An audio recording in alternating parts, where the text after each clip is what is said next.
Bismillahirrahmanirrahim. Assalamualaikum warahmatullahi wabarakatuh. Alhamdulillah wassalatu wassalamu ala Rasulillah wa ala alihi wa sahbihi wa mawalah wa la hawla wa la quwata illa billahi wa ba'du. Alhamdulillah, di malam hari ini kembali kita bisa duduk untuk berthalabul ilmi, dan kita melanjutkan kajian kita masih membahas fikih Asmaul Husna, dan kita masuk pada nama Allah Subhanahu wa taala Al-Fattah, Sang Maha Pembuka. Ma'asyiral muslimin wal muslimat rahimani wa rahimakumullah. Nama Allah Subhanahu wa taala Al-Fattah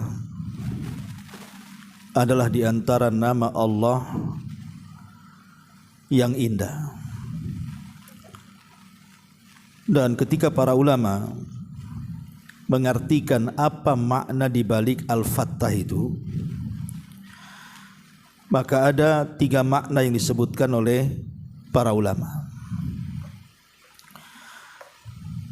Makna al-awwal, makna yang pertama, Al-Fattah itu artinya Al-Hakimul ladzi yaqdi baina ibadihi bil haqq. Di mana-mana Al-Fattah adalah Dia Allah Subhanahu wa taala Sang Hakim, Sang pemberi keputusan di antara hamba-hambanya dengan benar dan keadilan. Artinya kelak pada hari kiamat Allah Subhanahu wa taala akan mengadili semua makhluknya, tentu dengan pengadilan seadil-adilnya. Di dunia banyak kantor pengadilan, tapi betapa banyak orang-orang yang tidak dapat keadilan. Namanya saja kantor pengadilan, tapi banyak orang yang tidak dapat keadilan. Tapi nanti pada hari kiamat mereka akan dihadapkan kepada zat yang akan memutuskan seluruh hamba-hambanya dengan keadilan. Tidak ada satupun makhluk yang dizalimi kelak pada hari kiamat. Kalau mereka melakukan kejahatan, maka akan diadili kejahatannya. Kalau mereka melakukan kebaikan, maka juga akan mendapatkan kebaikannya. Ini makna yang pertama, secara global dulu kita jelaskan. Makna yang kedua, arti Al-Fattah adalah alladzi yaftahu li ibadihi abwabar rahmati war rizqi. Al-Fattah artinya zat yang membuka bagi hamba-hambanya seluruh pintu-pintu rahmat dan seluruh pintu-pintu rizki yang merupakan kemaslahatan hamba-hambanya. Jadi makna yang kedua Al-Fattah di sini, Allah akan membuka pintu-pintu rahmat dan rizkinya. Sebagai contoh, kalau seandainya kita lihat di masyarakat atau kita sendirilah, terkadang ada waktu-waktunya kita ini sulit untuk mencari ekonomi, tertutup semua jalan. Tetapi dengan terus kita ini mencari, akhirnya Allah bukakan. Sehingga kita lihat ada orang yang mencari uang itu dengan lisannya. Contoh para pengacara, Allah bukakan rizkinya dengan lisannya. Ngomong aja dapat duit, itulah pengacara ya. Ada orang dibukakan rizki itu justru bukan dengan lisannya, dengan kakinya. Kita tidak cerita hukum dulu ya. Seperti orang-orang yang pesepak bola tuh, cari uang pakai apa tuh? Pakai kaki dia. Pemain-pemain bola dunia itu ngeri-ngeri itu gajinya tuh. Tapi ada juga orang yang diberikan atau dibukakan rizki dengan tangannya. Ya ma'ruf, seperti buruh-buruh dan begitu seterusnya, kan bekerja dengan tangan. Ada yang mereka dibukakan rizki dengan kecerdasan akalnya. Entah mungkin menjadi penasehat memberikan ide-ide dan begitu seterusnya. Macam-macam kan orang itu dibukakan rizkinya oleh Allah Azza wa Jalla. Itu artinya siapa yang membuka rizki itulah Al-Fattah. Allah yang membuka rizki. Ma'asyiral muslimin yang dimuliakan Allah Azza wa Jalla, ataupun membuka pintu-pintu rahmat dan hidayah. Siapa yang membuka pintu hidayah Umar bin Khattab coba? Kalau bukan karena Allah Azza wa Jalla. Umar penentang Islam, tapi Allah buka akhirnya menerima hidayah. Ataupun Hamzah paman Nabi SAW, dan hampir sederetan para sahabat yang dahulu menentang Nabi SAW, Allah buka akhirnya dapat hidayah. Siapa yang membuka hidayah bagi mereka? Al-Fattah. Allah lah sang pembuka hidayah sehingga mereka sadar. Termasuk kita-kita yang dulunya tidak kenal sunnah, akhirnya kemudian Allah bukakan, akhirnya kenal sunnah. Tahu bahwa ini bid'ah, ini sunnah, ini syirik, ini tauhid. Lah siapa yang buka hidayah itu? Itulah Al-Fattah artinya. Pembuka hidayah, pembuka rahmat. Ma'asyiral muslimin yang dimuliakan Allah Azza wa Jalla, ini makna yang kedua. Makna yang ketiga, annahu bimana an-nasir li ibadihil mu'minin. Maksudnya Al-Fattah itu artinya zat yang memberikan pertolongan kepada orang-orang yang beriman. Bagaimana Nuh alaihi salatu wassalam ketika kemudian dihadapkan dengan kaumnya yang hendak mencelakakan dirinya, maka Nuh alaihi salatu wassalam berdoa kepada Allah, Rabbi inni maglubun fantasir. Ya Rabb, aku hampir mau dikalahkan, tolong aku. Maka Allah subhanahu wa ta'ala turunkan pertolongannya kepada Nuh. Diturunkannya hujan dari langit dan juga dipancarkan air dari bumi, akhirnya menjadi banjir bandang disertai tufan, meluluh lantakkan semua kaum Nuh. Datang pertolongan kepada Nuh dan Allah selamatkan Nuh dan perahunya. Nabi Yunus alaihi salatu wassalam dalam perut ikan. Secara logika, siapa yang bisa menolong Nabi Yunus yang ditelan ikan sampai ke dasar lautan coba? Tapi dengan zikir dan juga doanya Yunus alaihi salatu wassalam dan mengatakan la ilaha illa anta subhanaka inni kuntu minadh zalimin, akhirnya Allah subhanahu wa ta'ala tolong Nabi Yunus. Dimuntahkannya kemudian oleh ikan, keluarlah Yunus dengan selamat. Siapa yang menyelamatkan Nabi Yunus? Al-Fattah. Dialah sang penolong. Dalam perang Badar, bagaimana kaum muslimin hanya 314 orang kurang lebih melawan 1000 orang. Secara jumlah sudah kalah, secara persenjataan sudah kalah, secara keahlian perang sudah kalah.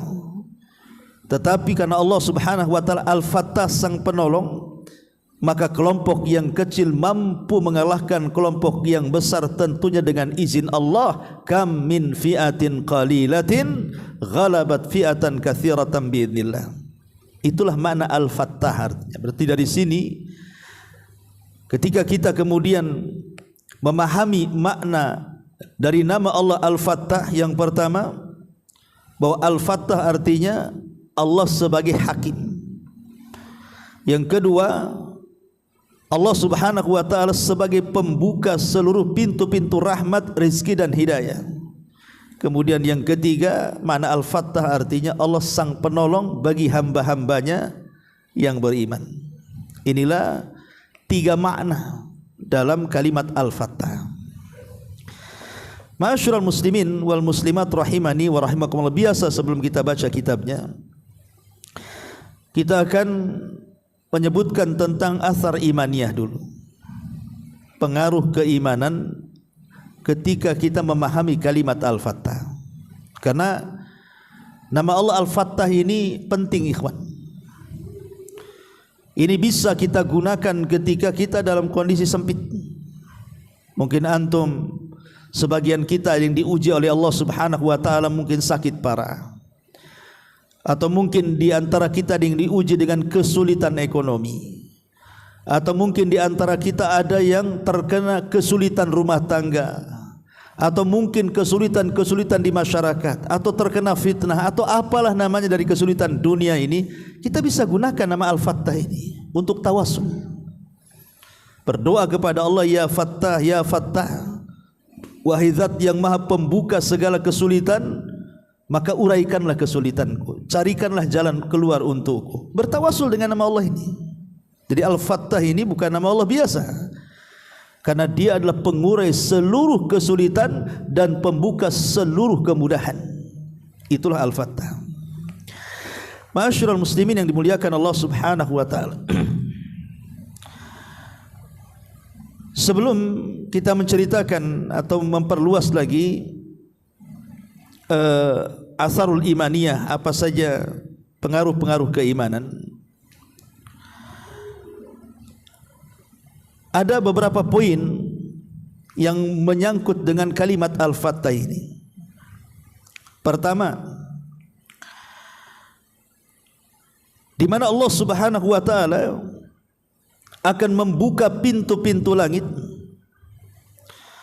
dan menurunkan berkah-berkah dan rahmat serta mengijabah setiap doa.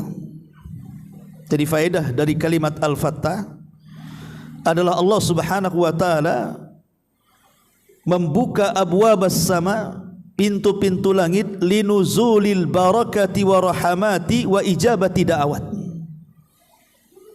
di mana Allah membuka pintu-pintu langit untuk menurunkan berkahnya, menurunkan rahmatnya, dan mengijabah setiap doa-doa hambanya. Dan Allah Subhanahu wa taala katakan dalam surah Al-A'raf ayat 96, walau anna ahlal qura amanu wattaqau la fatahna alaihim barakatim minas sama'i wal ardh. Kalaulah penduduk negeri itu mau beriman dan bertakwa, kami buka kepada mereka berkah-berkah dari langit dan bumi. Ini faedah dari kalimat Al-Fattah, membuka pintu-pintu barakah, membuka pintu-pintu ijabah doa, dan juga rahmat-rahmat Allah turun ke permukaan bumi. Kemudian yang kedua, Allah Subhanahu wa taala juga membuka abwabal a'mal as-salihah liman yasha' min ibadihi, membuka amal-amal saleh bagi sesiapa dari hamba-hambanya yang dikehendaki.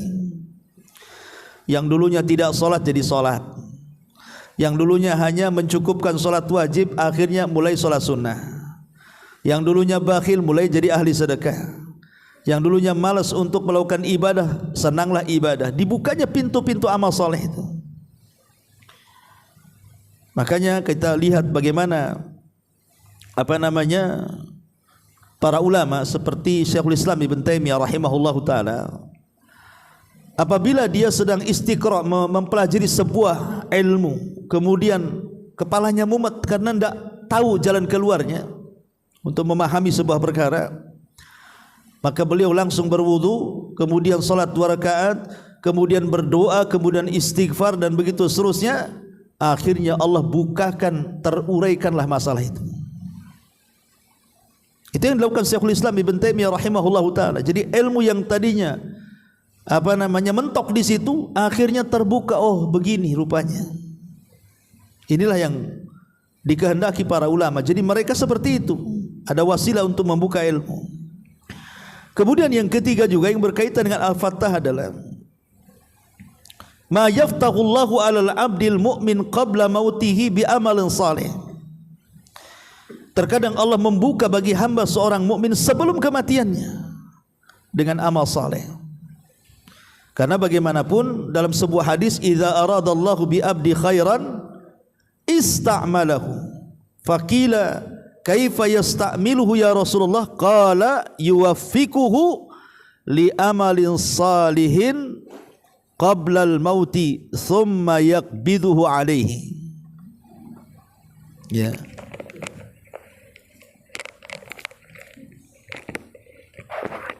Habis.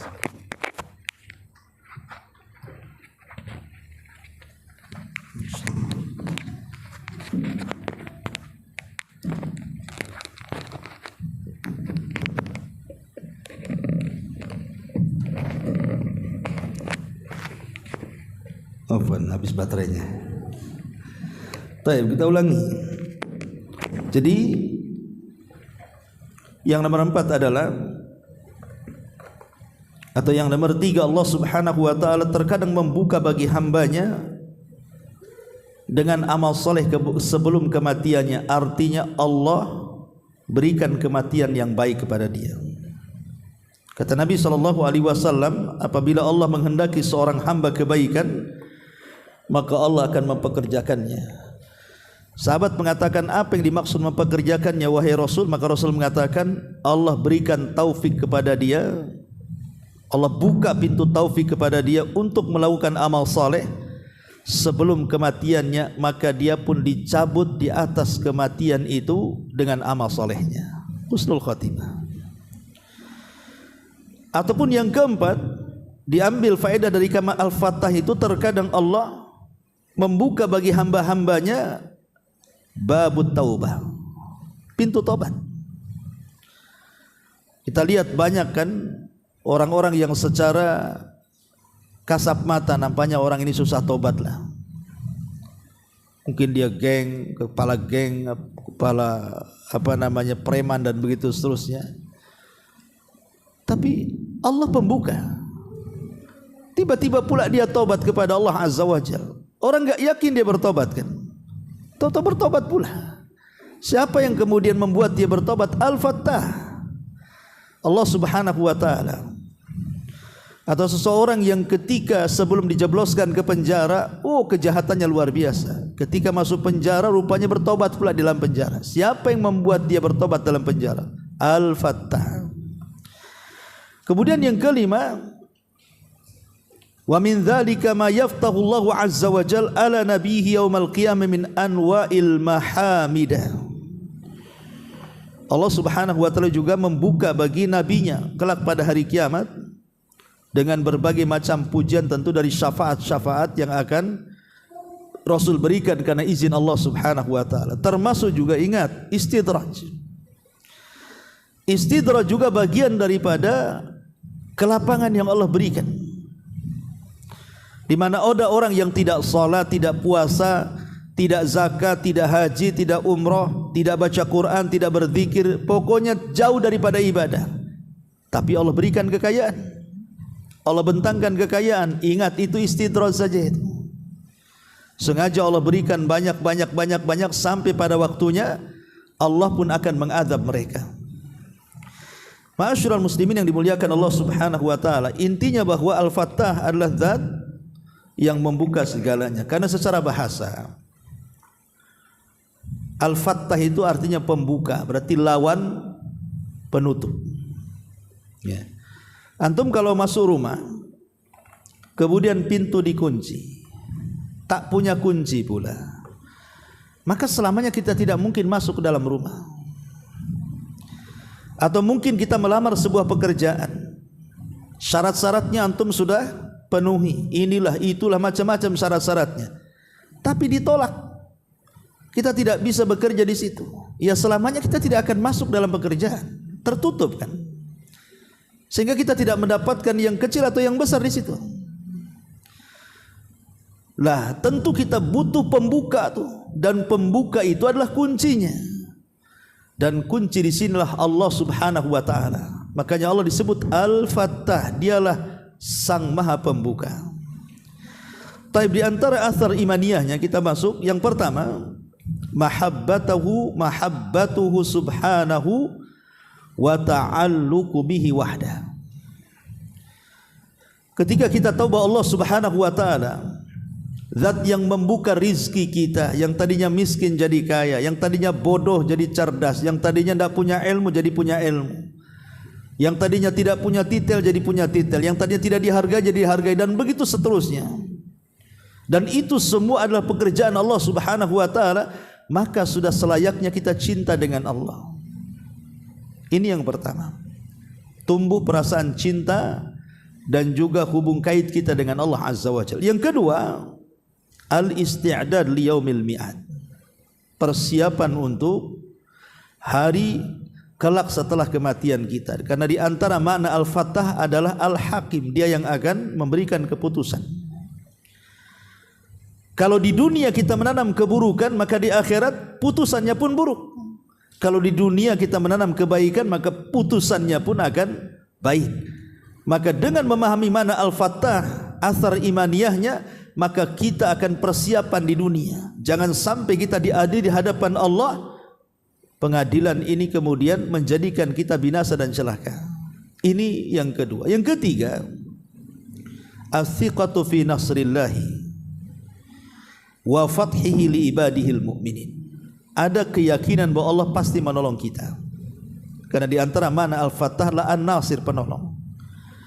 Kita yakin bahwa Allah akan menolong hamba-hambanya yang beriman. Karena dia adalah khairul hafidhah. Dia adalah sebaik-baik zat yang menjaga hamba-hambanya. Maka kita harus yakin bahwa kalau kita menolong agama Allah, pasti Allah akan menolong kita. In tansurullaha yansurkum. Kalau kalian menolong agama Allah, Allah pasti menolong kita. Artinya kalau kita ini terus memperjuangkan agama Allah, menyebarkan sunnah, menyebarkan Islam yang benar ke tengah-tengah masyarakat, pasti Allah akan menolong kita dalam setiap fitnah-fitnah yang akan dihadapinya. Kemudian juga di antara asar imaniyahnya adalah bahwa kita harus takut dengan al-khawfu min fathil istidraj. Kita harus takut kalau seandainya di atas kemaksiatan kita, kok kita dimudahkan hidupnya. Harusnya kita takut tuh. Saya kok enggak pernah ibadah tapi kok dimudahkan nih rizkinya, dimudahkan urusannya, tidak ada kesulitan. Ini harus takut nih. Jangan-jangan istidraj masalahnya. Allah sengaja ngasih pada waktunya Allah azab kita pula. Nah, ini juga bagian daripada athar imaniyahnya. Termasuk juga athar imaniyah yang dijelaskan oleh para ulama adalah tahqiqut tauhid.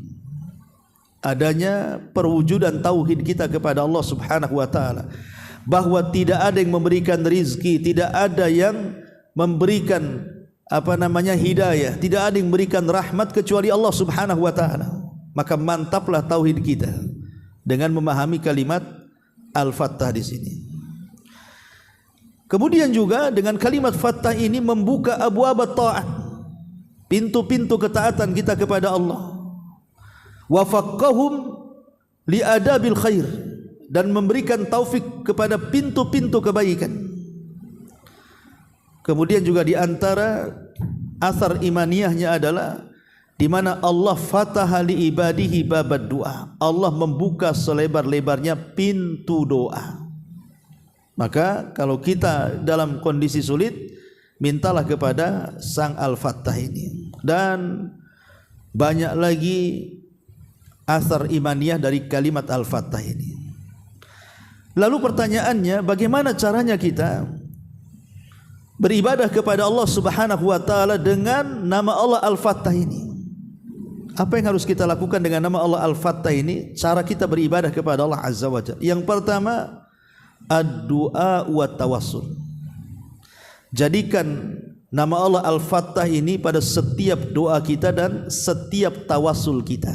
Yang tadi saya katakan, kalau kita ada kesulitan, maka perbanyak menyebut Al-Fattah. Ya Fattah, ya Fattah, ya Fattah. Iftahli, bukakan kesulitanku. Bertawassul. Karena di antara tawassul syar'i itu 3. Pertama, bertawassul dengan nama dan sifat-sifat Allah. Yang kedua, bertawassul dengan amal soleh yang kita lakukan. Dan yang ketiga, bertawassul dengan hamba-hamba Allah yang soleh, yang masih hidup. Minta doa mereka. Lah, tawassul yang paling manjur adalah ketika kita memperbanyak doa dan juga menyebut nama-nama Allah. Salah satunya Al-Fattah ini. Karena Al-Fattah ini mencakup semua lini kehidupan kita. Coba masukkan pada kalimat Al-Fattah. Kalau orang itu pengen sembuh, maka sebut-sebut kalimat Al-Fattah. Kalau dia sakitnya, kalau orang susah pengen dimudahkan rizkinya, sebut nama Al-Fattah. Kalau kita ada masalah, pengen diurai masalahnya, sebut nama Al-Fattah. Dan begitu seterusnya. Maka gunakan tawassul kepada Allah Subhanahu wa taala dengan kalimat Al-Fattah ini. Ini yang pertama. Yang kedua, ihdar an taftaha ala nafsika baban min abwabis syarr. Hati-hati. Jangan sampai kemudian kita yang membuka pintu-pintu keburukan. Jangan sampai kita membuka pintu-pintu keburukan. Karena Allah sudah menutup pintu keburukan dan membuka pintu hidayah. Jangan pula kita yang membukanya. Ini yang kedua. Yang ketiga, kun miftahan lil khairi. Jadilah sebagai pembuka kebaikan, kemudian juga penutup keburukan. Karena ada hadis Nabi SAW, tuba li abdi ja'alallahu miftahan lil khairi mighlaqan lisyarri. Beruntunglah bagi seorang hamba ketika di dunia dia menjadi pembuka setiap kebaikan dan penutup segala keburukan. Beruntung bagi dia. Maka jadilah pembuka kebaikan dan jangan menjadi pembuka keburukan. Artinya, jadilah orang-orang yang mengajak manusia kepada kebaikan. Man dalla ala khairin kafaili. Siapa yang mengajak manusia kepada kebaikan, maka pahalanya sama dengan yang mengikutinya. Kemudian yang keempat, ij'al li nafsika hadzan min hadhil a'mal. Jadikanlah dalam hidup kita ini beberapa amal yang bisa membuka dan mengetuk pintu-pintu langit sehingga melesat sampai kepada Allah Subhanahu wa taala. Seperti contohnya adalah bersegera untuk atau menjaga salat 5 waktu. Karena Rasul mengatakan, idza thuwiba bis shalah futihat abwabus sama wastujibat du'a. Apabila dikumandangkan qomat, maka pintu-pintu langit akan terbuka dan pintu-pintu doa akan terbuka lebar. Makanya ketika salat itulah waktu kita berdoa kepada Allah, terutama di waktu sujud. Karena di situ pintu-pintu langit Allah buka. Kemudian juga diantaranya adalah disebutkan dalam Sahih Muslim dari Ibnu Umar radhiyallahu an, ketika Rasul sallallahu alaihi wasallam sedang duduk, tiba-tiba ada seorang sahabat salat kemudian membaca doa iftitah. Apa iftitahnya yang dibaca? Dia mengatakan Allahu akbar kabira walhamdulillahi katsira wa subhanallahi bukrata wa asila. Kemudian Rasul mengatakan, siapa tadi yang ngomong begitu? Maka kemudian seorang laki-laki mengatakan, saya wahai Rasul. Maka Rasul mengatakan, ajibtu laha futihat laha abwabus sama. Aku heran dengan kamu, dengan membaca doa itu Allah bukakan pintu-pintu langit untukmu. Jadi dalam solat itu banyak perkara-perkara yang menjadikan pintu langit, salah satunya doa iftitah. Dan solat sendiri adalah membuka pintu langit dan juga pintu doa. Termasuk juga orang yang mentauhidkan Allah dan mengatakan la ilaha illallah. Barang siapa yang mengucapkan kalimat la ilaha illallah, maka futihat lahu abwabus sama, maka pintu-pintu langit akan terbuka. Dan sudah saya jelaskan tentang beberapa amalan yang bisa membuka pintu-pintu langit. Ya. Tapi kita akan baca sedikit di sini. Kalimat Al-Fattah itu disebut dalam beberapa ayat dalam Al-Quran. Salah satunya surah As-Saba ayat 26 di sini. Allah Subhanahu wa taala berfirman, "Qul yajma'u bainana rabbuna, thumma yaftahu bainana bil haqq wa huwal fattahul alim." Katakanlah, Tuhan kita akan mengumpulkan kita semua, kemudian Dia memberikan keputusan di antara kita dengan benar, dan Dia zat yang maha pemberi keputusan, Al-Fattah, dan maha mengetahui Al-Alim. Berarti ayat ini, surah As-Saba ini ayat 26, bahwa di antara makna Al-Fattah apa? Al-Hakim, Al-Qadhi. Dialah yang memberikan keputusan pada hari kiamat seadil-adilnya. Tidak ada yang luput bagi Allah Subhanahu wa taala. Dan Allah tidak berhajat kepada saksi, karena Allah tahu perbuatan kita semuanya. Kalaupun Allah mendatangkan saksi-saksi itu hanya formalitas saja, karena tanpa saksi pun Allah sudah tahu perbuatan kita. Dan Allah Subhanahu wa taala tidak mungkin menzalimi seorang hamba pun walaupun sebiji dzarah. Dan Allah zat yang maha adil dan sangat adil dan akan memutuskan dengan seadil-adilnya. Dialah Al-Fattah yang disebutkan dalam surah As-Saba ayat 26. Kemudian Allah mengatakan, wasi'a rabbuna kulla syai'in ilma. 'ala Allahi tawakkalna Rabbana iftah bainana wa baina qaumina bil haqq wa anta khairul fatihin. Pengetahuan Rabb kami meliputi segala sesuatu. Kepada Allah sajalah kami bertawakal. Ya Rabb kami, berilah keputusan antara kami dan kaum kami dengan hak atau dengan adil, dan Engkaulah pemberi keputusan yang sebaik-baiknya. Wa anta khairul fatihin. Ini ucapan Nabi Nuh. Jadi surah Al-A'raf ayat 8-9 ini kan hikayat daripada ucapan Nabi Nuh. Ketika kaumnya mulai kemudian hendak membunuh Nabi Nuh alaihi salatu wassalam, maka Nuh menyerahkan keputusannya kepada Allah dan mengatakan, wasi'a rabbuna kulla syai'in ilma 'ala Allahi tawakkalna rabbana iftah bainana, kata Nuh. Rabbana iftah bainana wa baina qaumina. Ya Rabb, aku serahkan keputusanku dengan kaumku, terserah Engkau. Maka Nuh alaihi salatu wassalam ketika itu meminta untuk diazab kaumnya. Dan ketika kemudian Allah memutuskan perkaranya, maka Allah kirimkan azab banjir bandang yang melantakkan semua kaum Nuh. Berarti dalam ayat ini kalimat al-fat artinya memberikan keputusan ataupun memberikan hukuman. Makanya kata beliau di sini, makna nama ini Al-Fattah. Al-Fattah di sini adalah zat yang menghukumi di antara hamba-hambanya dengan apa yang dia kehendaki, kemudian memutuskan di antara mereka dengan apa yang dia inginkan. Allah memberikan kenikmatan kepada siapa saja yang dikehendaki dari mereka dengan apa yang dikehendaki. Tidak ada yang dapat menolak hukumannya, tidak ada yang dapat melindungi keputusannya dan juga perintahnya. Perhatikan Allah mengatakan, ma yaftahillahu linnasi mir rahmatin fala mumsika laha wa ma yumsik fala mursila lahu min ba'dihi wa huwal azizul hakim. Di sini ada kalimat ma yaftah. Yaftah itu dari kalimat fattah tadi. Jadi apa saja yang Allah anugerahkan kepada manusia, maksudnya apa saja yang Allah buka bagi manusia, entah daripada rizki, entah daripada ilmu, entah daripada hidayah, apalah sebutkan, maka tidak ada yang mampu kemudian menahannya. Kalau Allah sudah mentakdirkan si fulan kaya, tidak ada yang bisa membuat dia miskin. Kalau Allah subhanahu wa ta'ala sudah mentakdirkan dia dapat hidayah, tidak ada yang mampu untuk menyesatkannya.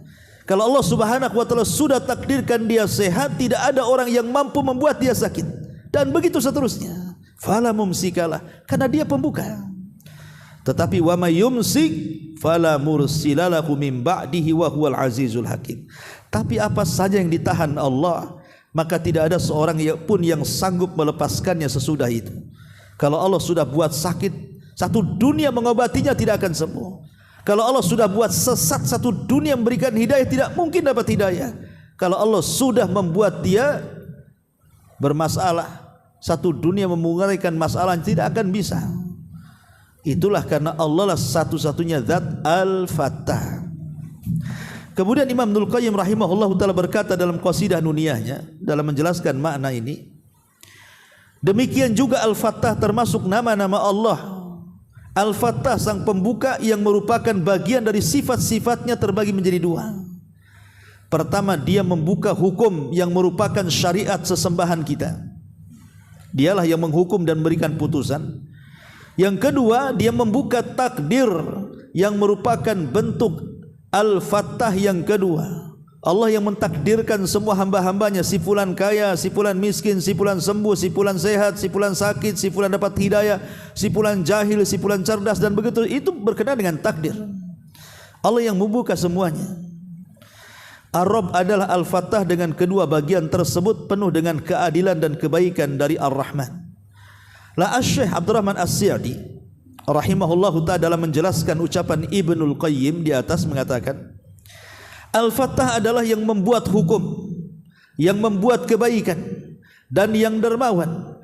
Dan sifat membuka bagi Allah ada dua bagian. Yang pertama, dia membuka hukum agamanya, yaitu syariatnya. yang melalui lisan-lisan para rasulnya yang berkaitan dengan semua apa yang dibutuhkan oleh orang-orang yang telah dibebankan kewajiban kepadanya, dan mereka berjalan di atas jalan yang lurus. Adapun sifat pembuka dalam pembalasannya, maka ini berlaku antara para nabi dan para penentangnya, antara wali-walinya, antara para musuh-musuhnya.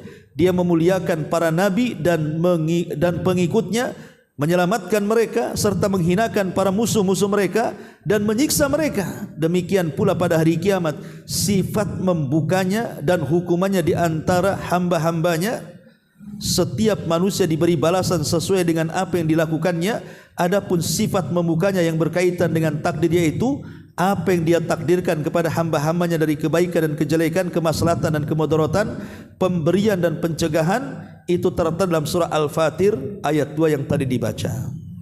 Jadi dari uraian di sini Abdurrahman As-Sa'di di sini, ya, ketika beliau menjelaskan kalimat Al-Fattah dari ucapan Al-Imam Ibnul Qayyim rahimahullahu taala, sebagaimana yang sudah saya uraikan tadi, kesimpulannya bahwa makna Al-Fattah itu ada 3. Ya. Ada diartikan Al-Hakim, pemutus, baik pemutus di dunia atau di akhirat. Kalau pemutus di dunia artinya pemutus antara para nabi dengan para penentangnya. Seperti mamanya tadi saya ceritakan, kaum Nuh ditentang oleh kaumnya, Allah berikan keputusan, diazablah kaumnya itu. Itu mana Al-Fattah. Siapa yang mengadab kaumnya? Allah Al-Fattah. Ya. Atau makna yang kedua, di mana Allah Subhanahu wa taala maksudnya Al-Fattah itu dia membuka takdir-takdir manusia. Dengan cara apa? Membuka rizki-rizkinya, membuka rahmat-rahmatnya, membuka hidayah-hidayahnya. Akhirnya yang tidak dapat hidayah, artinya tadinya sesat jadi dapat hidayah, dan begitu seterusnya. Karena kita lihatnya seperti contoh saja Al-Imam Bukhari rahimahullahu taala ataupun Imam Syafi'i dan ulama-ulama yang lainnya, itu kalau tertutup sebuah permasalahan, maka mereka pun berdoa kepada Allah. Ada yang melaksanakan sholat 2 rakaat, di antara mereka ada yang berdoa, dan begitu seterusnya. Sehingga di antara mereka itu terkadang mengutamakan belajar dibandingkan sholat malam. Seperti Imam Bukhari itu terkadang satu malam itu tidur bangun, bukan sholat malam, tapi terkadang menelaah sebuah riwayat dari Nabi SAW, akhirnya terbukalah banyak faedah di situ. Sampai Imam Ahmad rahimahullahu taala mengatakan bahwa seseorang mutolaah, membaca sebuah pengetahuan agama itu jauh lebih baik dibandingkan sholat malam satu malam suntuk. Kenapa? Karena sholat satu malam suntuk itu manfaatnya untuk diri dia saja, tapi dengan belajar agama manfaatnya untuk orang lain, bisa didakwahkan akhirnya. Itulah yang disebut oleh Nabi SAW, fadlul alim alal abid ka fadlil qamari lailata badri ala sairil kawakib. Jadi orang yang berilmu itu dibandingkan ahli ibadah seperti bulan dibandingkan semua bintang. Satu saja bulan bisa menerangi, bintang besar nggak bisa menerangi. Ya. Tapi orang yang kayak antum duduk di majelis taklim ini jauh lebih baik dibandingkan orang yang di rumah umpamanya baca Quran, sholat sunnah, sholat malam, sholat tahajud. Itu maksudnya. Kenapa orang yang duduk di majelis taklim jauh lebih baik daripada ribuan orang yang beribadah di luar? Karena ilmu yang antum dapati di majelis taklim itu antum bisa dakwahkan keluar. Ya, antum bisa kasih nasihat keluarga, kawan-kawan, teman-teman. Jadi manfaatnya itu mutaaddi. Jadi bukan hanya pribadi tapi juga untuk orang lain, gitu maksudnya. Lah mereka para ulama melakukan seperti itu sehingga Allah bukakan semuanya. Itu makna Al-Fattah. Siapa yang membukakan pengetahuan ilmu itu kalau bukan karena Allah Azza wa Jalla? Ya. Bukan hanya urusan akhirat, ya urusan dunia juga sama. Ketika Allah Subhanahu wa taala takdirkan ada orang yang sakit dengan berbagai macam penyakit, di satu sisi Allah bukalah ilmu kedokteran. Akhirnya berkembang kan, ditemukanlah cara mengobati, ditemukanlah obat-obatan, ditemukanlah macam-macam kan, terbuka semuanya. Lah siapa yang membuka ilmu-ilmu ini kalau bukan karena Allah Subhanahu wa taala? Ya, atau dunia-dunia, kita lihatlah dunia pertukangan kan. Kalau dulu alat-alat tukang itu ya semua pakai gergaji, pakai ini. Sekarang udah pakai mesin semua. Sudah memakai mesin, serba mesin lah. Siapa yang membuka pengetahuan kok akhirnya pekerjaan jadi simpel, jadi singkat, jadi mudah itu? Ya Allah Subhanahu wa taala semua. Ya, jadi itulah mana Al-Fattah, baik dunia ataupun akhirat. Dia menyingkap semua takdir-takdir manusia. Ataupun makna An-Nasir yang ketiga adalah penolong bagi wali-walinya. Kemudian kata beliau, mu'alif rahimahullahu ta'ala, beliau juga berkata dalam halaman ke-200-nya, mana Al-Fattah ada dua. Pertama, kembali kepada mana hukum yang dia bukakan untuk hamba-hambanya. Dia menghukumi di antara mereka dengan syariatnya, dan menghukumi di antara mereka dengan memberi balasan kepada yang taat dan memberikan siksa kepada pelaku kemaksiatan di dunia dan di akhirat. Sebagaimana Allah sebut dalam surah As-Saba tadi ayat 26 dan juga surah Al-A'raf ayat 89. Ini cerita semua bicara soal keputusan Allah di dunia dan di akhirat. Jadi dunia memberikan keputusan bagi orang-orang zalim. Seperti Nabi mengatakan apa? Ma min dzambin ajjalallahu uqubatahu fid dunya qabla al-akhirah al-baghi wa qati'atu rahim. Tidak ada dosa yang disegerakan hukumannya di dunia sebelum akhirat. Salah satunya al-baghi, kezaliman. Terkadang Allah Subhanahu wa taala mengazab hamba-hambanya itu di dunia sebelum akhirat, seperti yang dilakukan terhadap orang-orang zalim. Lihat orang-orang zalim itu, kalau kita menceritakan kisah-kisah seperti yang terjadi umpamanya kepada kisahnya siapa? Sa'ad bin Abi Waqqas. Ketika di zaman Umar bin Khattab dia diserahi untuk menjadi gubernur Kufah, difitnah sama orang Kufah. Bahwa dia pemimpin enggak becus, dia enggak adil, macam-macam difitnahkan kepada Sa'ad bin Abi Waqqas. Sampai datang ke telinga Umar tuh, dipanggil Sa'ad bin Abi Waqqas, apa betul apa yang dikatakan ahli Kufah kepadamu wahai Sa'ad? Kata Sa'ad, enggak, saya suruh berusaha untuk menjadi pemimpin seadil-adilnya di Kufah. Akhirnya Umar pun mencoba datang ke Kufah. Apa betul fitnah terhadap Sa'ad bin Abi Waqqas itu? Rupanya enggak ada. Orang Kufah mencintai Sa'ad, rupanya hanya satu dua lah yang fitnah dia, yang tidak suka. Ketika kemudian Sa'ad mendengar ada cuma satu dua saja yang membuat berita hoax sehingga menjadi gempar penduduk Kufah, akhirnya membuli dia, maka dia berdoa kepada Allah, dia mengatakan, ya Rabb, kalau orang itu sudah berdusta, maka panjangkan umurnya, panjangkan kefakirannya, dan perbanyak fitnahnya. Kata rawi hadis yang menceritakan hadis ini, sungguh aku melihat orang yang memfitnah Sa'ad usianya panjang sekali, dan dia menjadi peminta-minta di jalan-jalan, dan dia dicaci maki orang sampai dia meninggal. Terkadang putusan Allah itu di dunia tuh, ya, di dunia betul-betul Allah berikan karena kezalimannya. Di akhirat ya jelas pasti Allah akan lebih dahsyat lagi menghukum, seperti orang yang mengambil tanah akan dikalungkan 7 lapis bumi ke lehernya dan begitu seterusnya. Itu makna daripada Al-Fattah dalam surah As-Saba 26 dan surah Al-A'raf ayat 89 ini. Kemudian makna yang kedua, Allah membukakan bagi semua hambanya pintu-pintu kebaikan. Seperti Allah mengatakan dalam surah Fatir ini, ma yaftahullahu linnasi min rahmatin fala mumsikalah. Apa saja yang Allah anugerahkan kepada manusia berupa rahmat, maka tidak ada seorang pun yang dapat menahannya. Ya, sampai akhir mungkin juga kurang lebih ini pengarang ini mengulang-ulang kata-katanya. Sebenarnya sama aja kalau antum baca itu terulang-ulang kalimatnya. Ya, intinya di sini bahwa Al-Fattah adalah nama dari nama-nama Allah yang sangat agung. Kita bisa bertawasul dengan nama ini pada setiap kesulitan kita. Apapun kesulitan yang antum hadapi, antum belajar mumet, ndak paham-paham, ya Fattah iftahli. Waidat, pembuka-bukalah otakku supaya encer. Antum sulit cari ekonomi ke sana kemari, tolak sana ditolak sini, mau daftar sana ditolak, daftar sini ditolak. Ya Fattah iftahli. Pasti Allah akan carikan jalan keluar. Kalau bagi kita yang dapat musibah berat sekali, tidak bisa keluar dari musibah ini, setiap hari kita berdoa, ya Fattah iftahli. Karena kita harus yakin bahwa Allah sang pembuka setiap kesulitan, apapun setiap kesulitannya. Lihat Nabi SAW ketika umrah pertama ya, itu kan dipersulit oleh orang-orang Quraisy. Sampai akhirnya Umar marah. Kenapa kurang ajar orang-orang Quraisy? Kami tidak hendak perang, kami hendak umrah. Kenapa tidak boleh masuk? Umar minta kepada Nabi SAW izin kita perang.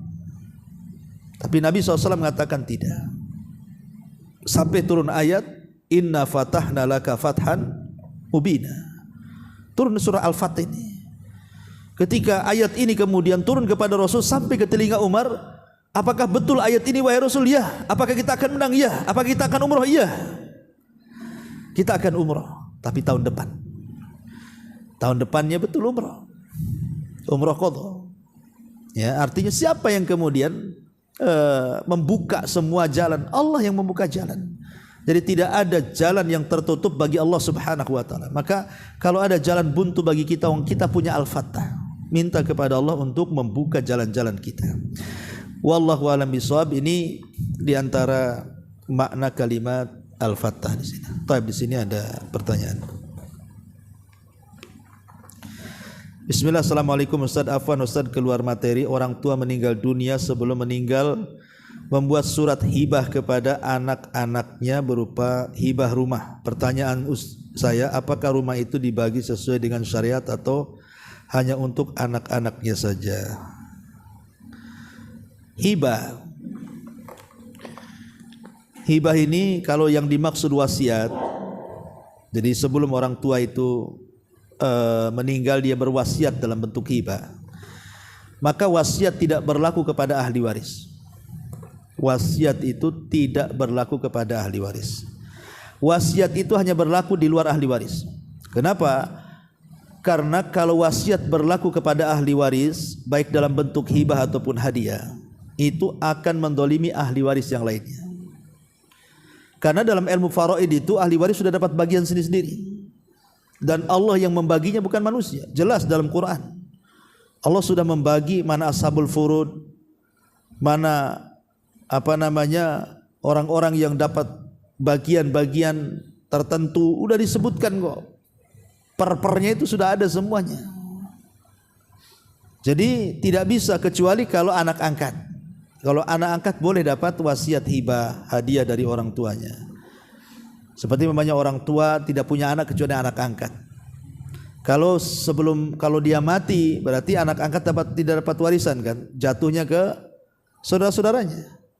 Nah, karena mungkin anak ini dia rawat dari kecil sampai besar, merawat orang tua angkatnya sampai dia meninggal, maka sebagai budi baik orang tua sebaiknya sebelum meninggal kasih wasiat kepada anak angkatnya, atau kasih hadiah, kasih apa gitu.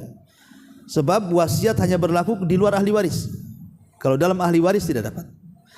Kalau seandainya kemudian dia menghibahkan sebuah rumah karena sebuah wasiat, kemudian orang muda meninggal, itu sudah bukan